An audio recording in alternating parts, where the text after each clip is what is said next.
दोस्तों, उत्पत्ति 34 अध्याय का 2 पद में हमें पढ़ने को मिलता है कि तब उस देश के प्रधान हित्ती हमोर के पुत्र शकेम ने उसे देखा और उसे ले जाकर उसके साथ कुकर्म करके उसको भ्रष्ट कर डाला।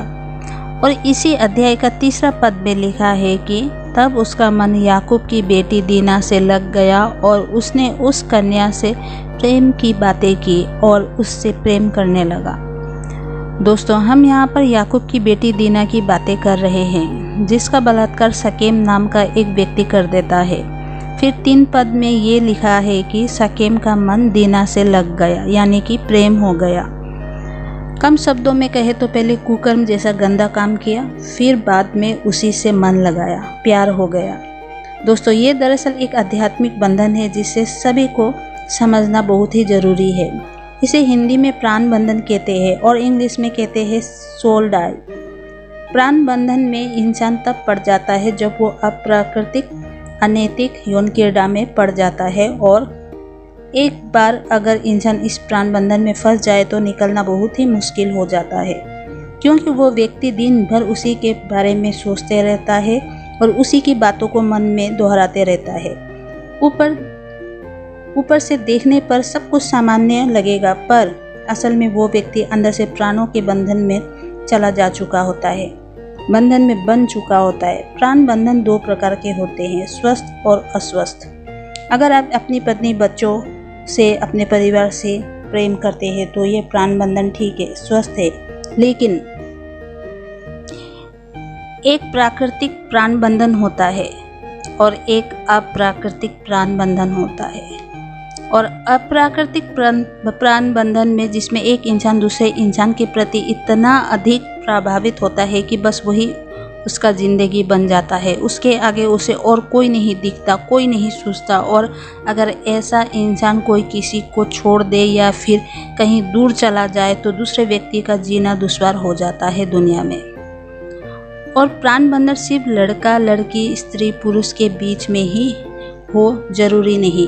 ये दोस्तों के बीच, टीचर स्टूडेंट के बीच, किसी स्थान या किसी चीज़ से भी हो सकता है। यहाँ तक कि घर में पले जाने वाले जानवरों से भी प्राण बंधन हो सकता है। और आजकल तो ज़्यादा से ज़्यादा बच्चों को शायद प्राण बंधन मोबाइल से हो चुका है।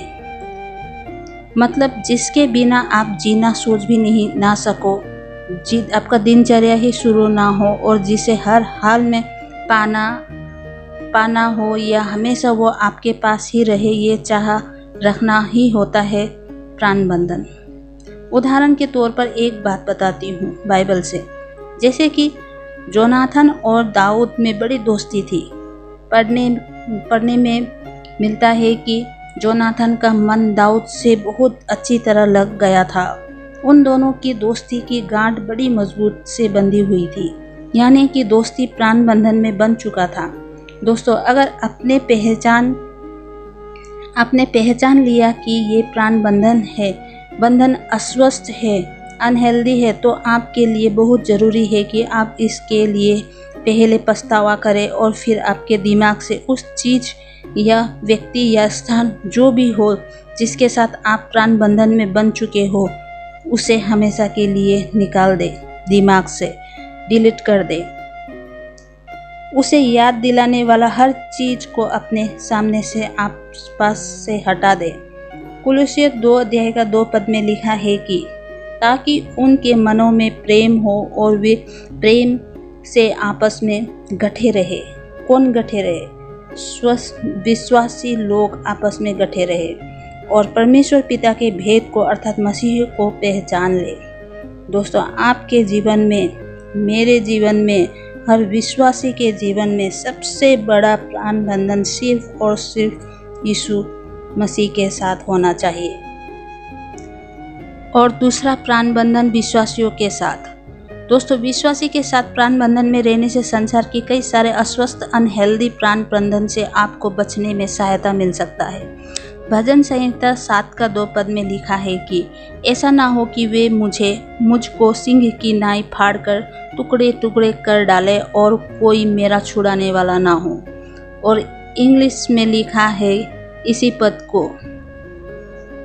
लेट्स ही tear my soul like a lion. कहीं आपके प्राण को फाड़ ना डाले कौन? शैतान, जिसकी ओर से ये बंधन आया है। और आगे लिखा है कि कोई मेरा छुड़ाने वाला ना हो, लेकिन आपका एक छुड़ाने वाला है, आपके पास यीशु मसीह ऑलरेडी है।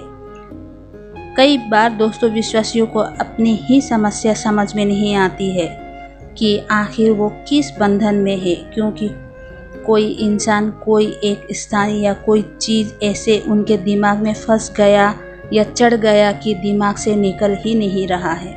और दोस्तों इसका कारण है प्राण बंधन, और ये आपके सोल को, आत्मा को फाड़ देगा सिंह की तरह।